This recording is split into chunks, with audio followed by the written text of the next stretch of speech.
At the coldest peak of the last ice age, when huge ice sheets locked up the north and the world's coastlines had shifted outward, the southernmost known humans on Earth were Aboriginal people in Tasmania.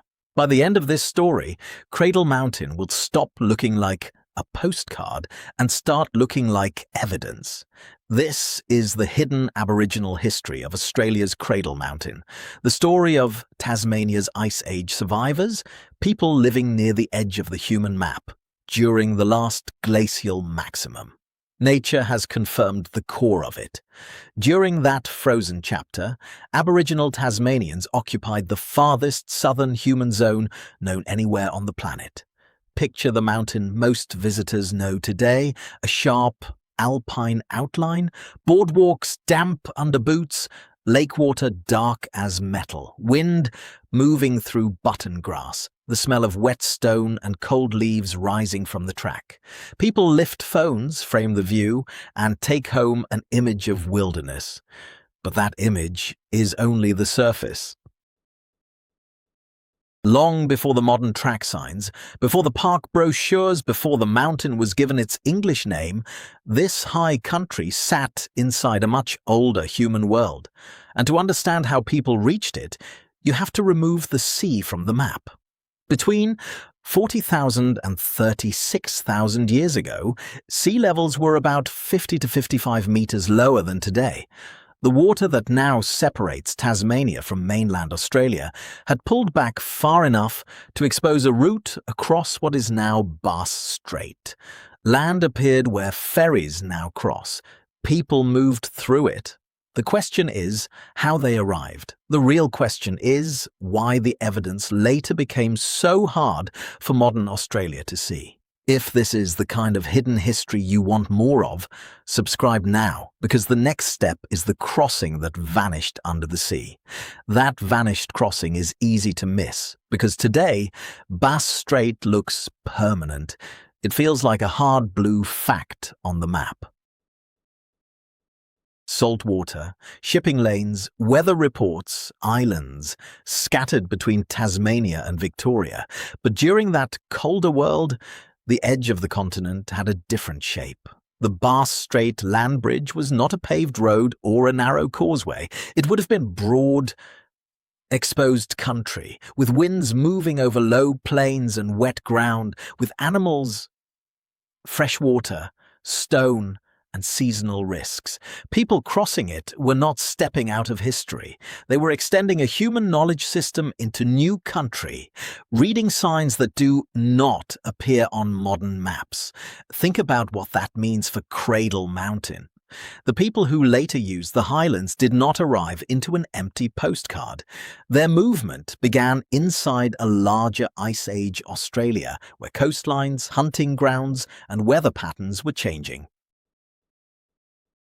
A family group moving south would have felt the ground underfoot, heard birds over open grassland, smelled smoke from their own fires in cold air, and carried practical knowledge in their hands. Then the climate shifted again.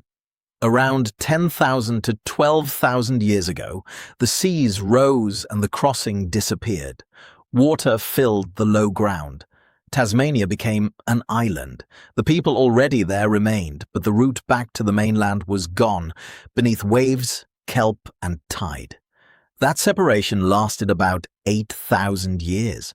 To make that plain, while farming villages, cities, writing systems, kingdoms, and empires rose elsewhere, Aboriginal Tasmanians were developing their own answers to food, ceremony, language, movement, and memory on one island. And yet, the strongest proof of how far back this story went would not come from the shoreline.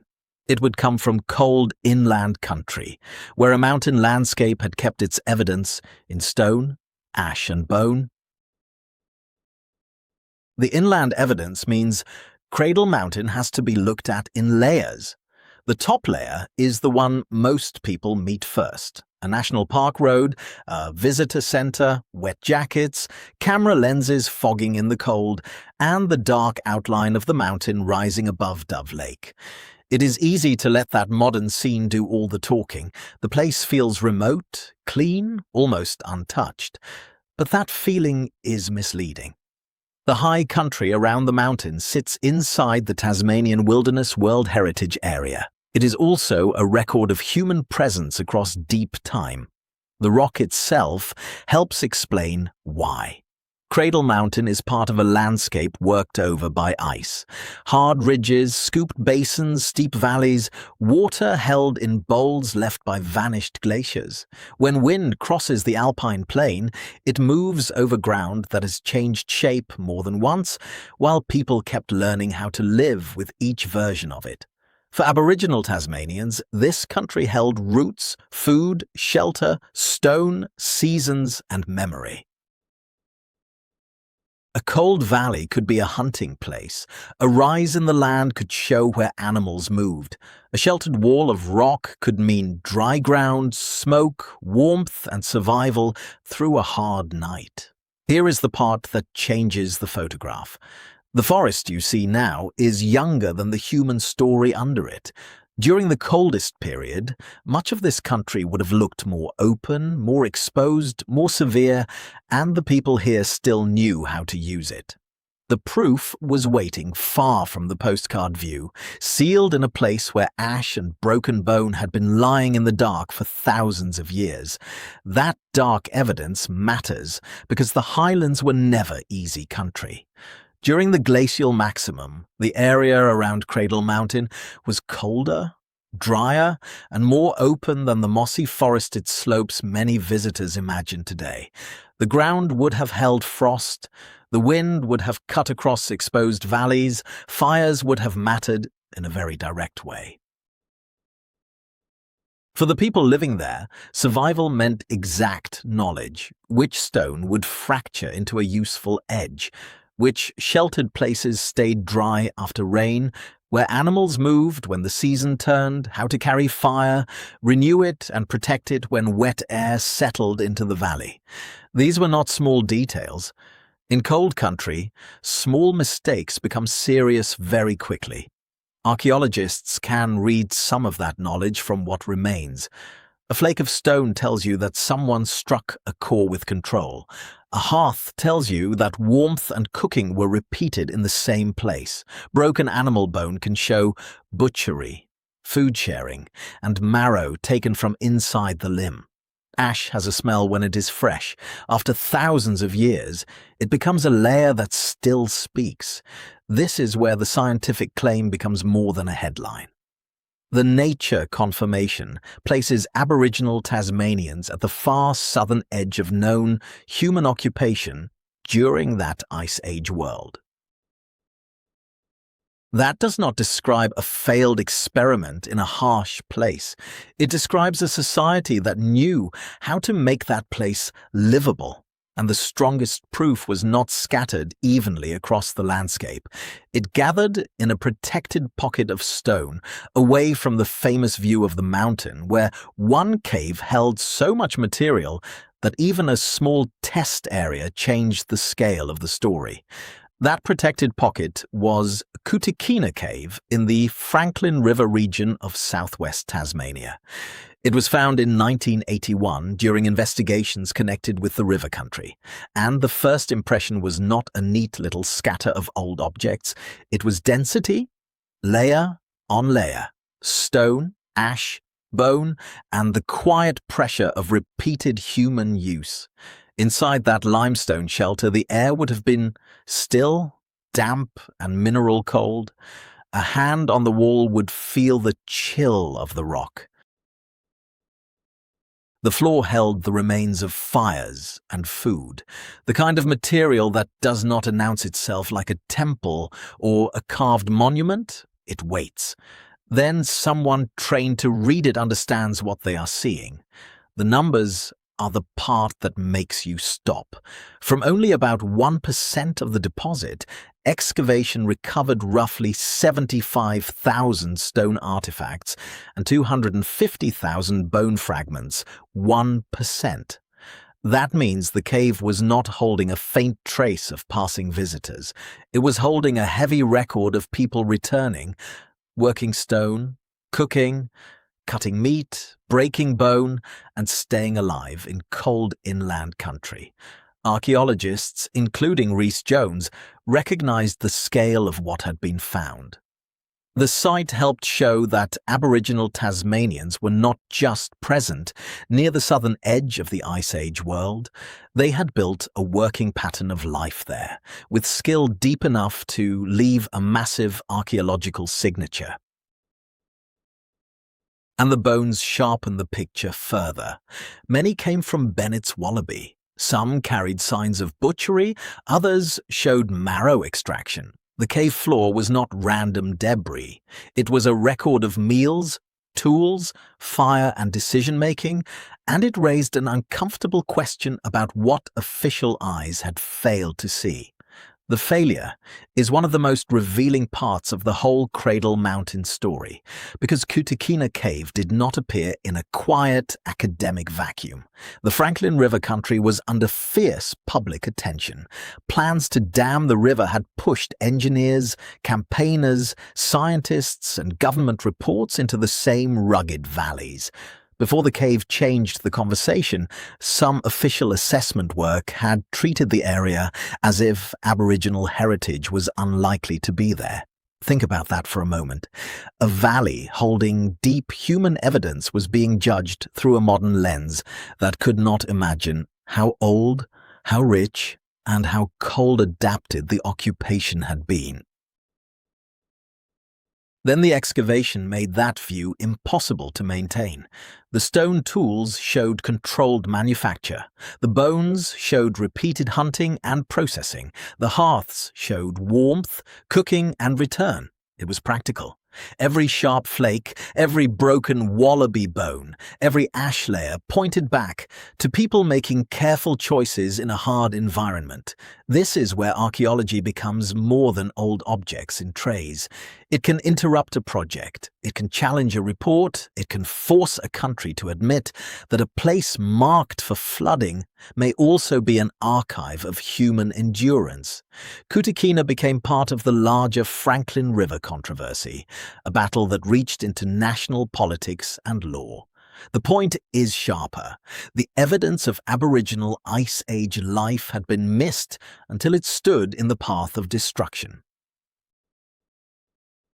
Once scientists began to read that evidence properly, the cave opened another question.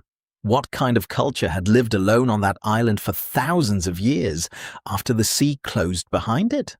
The question takes the story away from the cave floor and back to the sea. Once Bass Strait filled, the people of Tasmania were separated from every other human population for about 8,000 years. No regular trade route, no movement of new communities across the water, no outside stream of tools, crops, animals, or ideas arriving from the mainland. 8,000 years is hard to feel, so measure it against the rest of the world. During that span, farming spread through large parts of Eurasia. Cities rose beside rivers. Writing appeared. Bronze, iron, ships, empires, temples, roads, and machines all entered human history elsewhere. Across that same long window, Aboriginal Tasmanians were living within their own island world, developing knowledge through direct contact with that land and sea. This was cultural isolation on a scale most people never picture when they stand near Cradle Mountain. It shaped language, it shaped seasonal movement, it shaped the way people used coast, forest, highland, river, and fire. In summer, high country could draw people inland for hunting. In colder seasons, the coast offered shellfish, seals, and other resources. The pattern was not aimless movement. It was tested knowledge carried through families. Imagine the sound of it, feet on wet grass, stone knocked against stone, wind over open ridges, waves far away on an island edge that had become a boundary. The same people whose ancestors had crossed exposed land now lived where that crossing had vanished. Then, after thousands of years of independent life, another arrival came from across the water. Their records would soon begin acting as if they had. The new arrival in the early 19th century changed the record almost as much as it changed the land. British settlement brought fences, stock, mapped property lines, official papers, and a way of describing country that often left Aboriginal ownership and knowledge outside the frame. Around Cradle Mountain and the wider highlands, the damage was physical. Seasonal movement was disrupted, hunting grounds were taken over, places known through use, story and memory were renamed, divided, and treated as resources. The smell of wood smoke that had once meant camp and warmth began to sit beside other smells. Cut timber, animal hides, damp wool, and the sour mud of new tracks. The people of Tasmania had already survived the Ice Age edge of the human world. They had survived the islanding of their country. They had maintained life through long separation, coast to highland and back again. But colonial systems did something different. They did not need to understand the old pattern in order to break it.